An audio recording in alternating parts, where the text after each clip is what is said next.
So, tingnan natin yung turn of events naman mga kapiksi, paano mag-evolve yung mga sitwasyon na to. Wow, grabe, this is abundance of money mga kapiksi. Sabi ko nga sa inyo guys, suswertehin kayo. Kapag ka nagawa nyo ng maayos yung plano nyo, na implement nyo guys ng maayos yung plano nyo, suswertehin kayo ng bonggang-bongga mga kapiksi, and talagang paldo-paldo kayo sa paldo-paldo sa pera guys, paldo-paldo sa swerte, no? Grabe. Ay nako.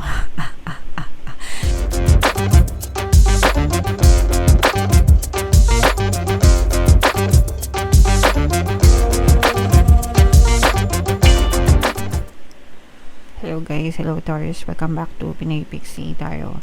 Ang pamagat ng episode natin for tonight is sa loob ng 60 days mga kapiksi, timeless reading para sa Taurus, Sun, Moon, Rising Sign, and Venus. Ito yung ating spread mga kapiksi, tapos ito yung tarot guys na gagamitan natin guys, okay? So, kung ano na lang yung makaresonate sa inyo guys, take that message kasi hindi lahat ng mensahe ay mag-resonate sa inyo. So, tingnan natin yung strongest energies nyo guys para dito sa reading na to. So, meron tayong opportunities mga kapiksi, no? Ibig sabihin nito, maraming mga opportunities yung maaaring yung ma-experience or maaaring dumating sa inyo guys. So, maganda to guys kasi ibig sabihin, pagka may mga opportunities, wala kayong masyadong balakid, no? Pwedeng hindi nyo napapansin kasi nasa iba yung focus ng attention nyo, pero kapag ka, alam nyo yun, kapag ka nagdadasal kayo, dapat mindful kayo, no, sa mga opportunities kasi yung mga dasal natin, sinasagot yan sa pamamagitan ng mga opportunities mga kapiksi, okay? Pero yeah, you will have opportunities na dadating right now, Taurus. So, tingnan naman natin yung energy surrounding your environment, guys. This is an air sign energy. Ibig sabihin nito, guys, talagang nagpaplano kayo based dun sa nakikita nyo, based dun sa na-experience nyo sa inyong environment right now. So, talagang pinag-iisipan nyo mabuti yung mga plano nyo, guys, no? And based dito sa mga plano na to, parang doon kayo maghahanap ng mga opportunities based dun sa plano nyo sa buhay guys, okay? So, in your recent past, mga kapiksi, tingnan natin yung energy nyo in your recent past. So, wow, so eto guys, ibig sabihin may bagong opportunity na dumating sa inyo sa recent past, pero pwedeng hindi nyo pa nagagawa or hindi nyo pa natatry. May kinalaman ito sa kaperahan guys, no? So, pwedeng trabaho, negosyo, or investment. Pero parang ngayon nyo pa lang siya itatry, no? Kumaga in the past hindi nyo siya nasubukan, hindi nyo siya nagawa for some reason. So ngayong pagkakataon na to, parang gusto nyo siyang itry, gusto nyo bigyan ng chance. So tingnan naman natin yung energy nyo regarding your support system mga kapiksi. Eto guys, no, maraming tutulong sa'yo, lalo na kung kailangan mo ng mga financial na support. So, kung kunwari kailangan mo ng puhunan, kapital, ganyan. So, may mga tao or resources, may mga tao na handang tumulong sa'yo, magpaayuda, ganyan. Pwedeng mag-invest din sila. Kunwari, sabihin nila, o sige, hatian kita, 50-50 tayo, pero sa kita, 50-50 rin tayo. Mga ganon.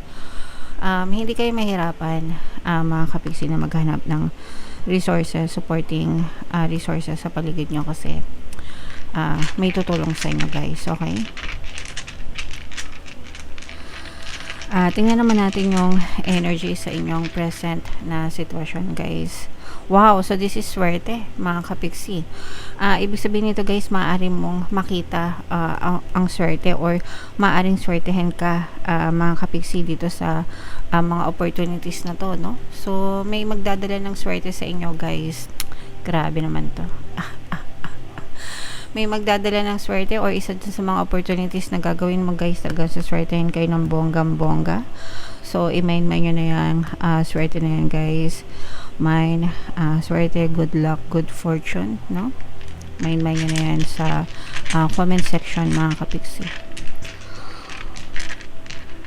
Tingnan naman natin yung energy surrounding your desires. Ito guys, no? parang hindi pa masyadong malinaw sa isip nyo yung mga desires nyo mga kapiksi, kaya siguro you're taking time na magplano, and may mga times na parang magbabago yung decision nyo, no? And okay lang yan kasi lahat naman nagbabago mga kapiksi, wala namang fix sa mundo guys, so pwede pa rin magbago yan mga kapiksi. Ang importante is timbangin yung mabuti talaga, no, yung gusto nyo bago kayo magdesisyon. Anong pagbabago yung maaring maganap or yung gusto nyo maganap sa buhay nyo? Pera pa rin guys, no? Ibig sabihin nito, gusto nyo magbago yung financial na situation nyo sa buhay. Gusto nyo pa ng more, no? More money, more blessings, more income, more pagpapala. And syempre, deserve nyo yan guys. Kaya okay lang na mangarap ng more money. And ano naman yung feelings nyo, no? O yung nararamdaman nyo regarding dito sa inyong sitwasyon guys. Ito nga, sabi ko nga, no, parang nagdadalawang isip pa rin sa mga desires nyo guys. So nandun pa rin yung time na nag-uurong sulong pa rin kayo, no? So you have to make up your mind para mabuo nyo yung mga plano nyo mga kapiksi, kasi kapag mas malinaw yung isip nyo or nakapag-desisyon na kayo, mas mafo-focus nyo na yung energy nyo or yung attention nyo. Okay? Pero wag kayong magmadali, no? Take your time, timbangin yung pros and cons bago kayo magdesisyon, Taurus. So, tingnan natin yung turn of events naman, mga kapiksi, paano mag-i-evolve yung mga sitwasyon na to. Wow, grabe, this is abundance of money, mga kapiksi. Sabi ko nga sa inyo guys, suswertehin kayo kapag ka nagawa nyo ng maayos yung plano nyo, na implement nyo guys ng maayos yung plano nyo, suswertehin kayo ng bonggang-bongga mga kapiksi, and talagang paldo-paldo kayo sa paldo-paldo sa pera guys, paldo-paldo sa swerte, no? Grabe, ay nako. I-mind nyo na yan sa comment section guys. Paldo-paldo sa swerte, paldo-paldo sa pera mga kapiksi. So kung mapapansin nyo guys, puro bilog, no? Yung mga bilog na yan guys, puro kaperahan yan mga kapiksi. Grabe yung energy nyo, Taurus. Tingnan naman natin kung ano yung energy ng mga, kung yung mga nakaka-apekto sa inyong paligid, sa inyong circumstance. Pera pa rin guys. Kumbaga parang na kinakain na kayo ng pera. Nilalaman na kayo ng pera. Pero ibig sabihin nito guys, nai-inspire kayo, no, sa mga, siguro na-inspire kayo sa mga tao sa paligid nyo na sumasukses sa buhay, yung mayaman, nagiging successful, yung mga taong may nararating, from rags to riches, yung mga kunwari, yung mga sikat na vlogger na ngayon, na mga dati nagsimula lang sa wala, pero ngayon yayamanin na, kunwari si Kong TV, ganyan. Siya yung pinaka best na naisip ko guys, 'di ba? Parang dati nagsimula lang sila maliit, vlog lang, pero ngayon yayamanin na sila, yung mga ganon. So parang na-inspire kayo sa mga kwento ng ating mga kababayan na talagang pumapaldo sa buhay, and gusto niya rin ma-experience yung ganong klaseng success. Okay? Tingnan naman natin yung energy surrounding your guidance mga kapiksi. So eto guys, tutulungan kayo ng inyong mga gabay hanggang sa makatayo kayo sa sarili nyong mga paa, hanggang sa maging stable kayo, maging strong kayo, no? Your spirit guides will guide you all throughout, all the way mga kapiksi. So hindi kayo nag-iisa guys. Alright? And yung future energy guys, tingnan natin yung future energy nitong reading nyo.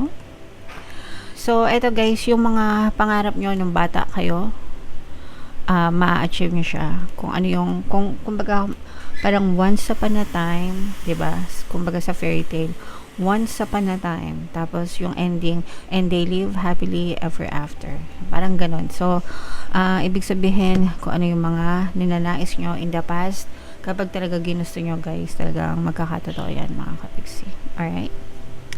And tingnan natin guys yung final conclusion itong reading nyo mga kapiksi. Wow! So this is uh, a water sign, energy, Cancer, Pisces, Scorpio. Ibig sabihin nito guys, love what you do, no? And do what you love, mga kapiksi. Kung ano yung nasa puso nyo, sundin nyo, suswertehan kayo ng bonggang-bongga and magdadala yan ng kayamanan sa inyo, paldo-paldo kayamanan mga kapiksi. Okay? So, follow your heart's desire, Taurus. I-mind nyo na lahat ng magandang nabanggit ko guys sa comment section. Comment down below if naka-resonate kayo. Bunot lang ako ng additional message. Panoorin nyo muna itong video natin regarding sa ating paano mag-manifest ng abundance video course. Kapiksi, sawa ka na ba sa mga struggles at hirap sa buhay mo? Masipag ka ba at masikap sa buhay ngunit hindi ka pa rin umaasenso? Ilang beses ka na bang nag-attempt magnegosyo at mag-invest pero palagi ka pa rin nalulugi? Sa pagkakataon na ito ay maaaring may subconscious beliefs ka na nagiging balakid sa iyong pag-unlad at pagyaman. Introducing, paano mag-manifest ng abundance video course.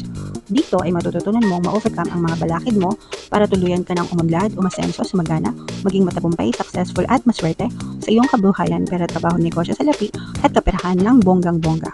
Dali, mag-send na ng email sa pinoypixie@gmail.com at simulan na ang iyong pagyaman ngayon. Alright, so sa lahat ng gusto mag-avail ng course, meron tayong paano mag-manifest ng abundance video course, paano mawala ang third party, at magkaroon ng harmonious na relationship, paano pabalikin si ex-revised breakup. Kung interesado kayo guys, mag-send lang kayo ng email sa pinoypixie@gmail.com. And kung naghahanap kayo ng pampaswerte na Lucky Charms, Aventurin at saka Citrine, may makikita kayong link sa description box guys. So, ito yung additional message. Ito guys, you are receiving spiritual messages, no? Kailangan maging aware kayo sa paligid nyo. Your divine spirits, the divine spirits, spirit guides are communicating with you, sending you messages, sending you assistance. Sabi ko nga guys, tutulungan kayo ng inyong mga gabay hanggang makatayo kayo sa sarili nyong paa mga kapiksi. So hindi kayo nag-iisa. Your spirit guides are always there with you, guys. Okay? Alright. So yeah, yan ang reading nyo. Comment down below, Taurus, if naka-resonate kayo. Ito yung ating 2021 kapalaran guys.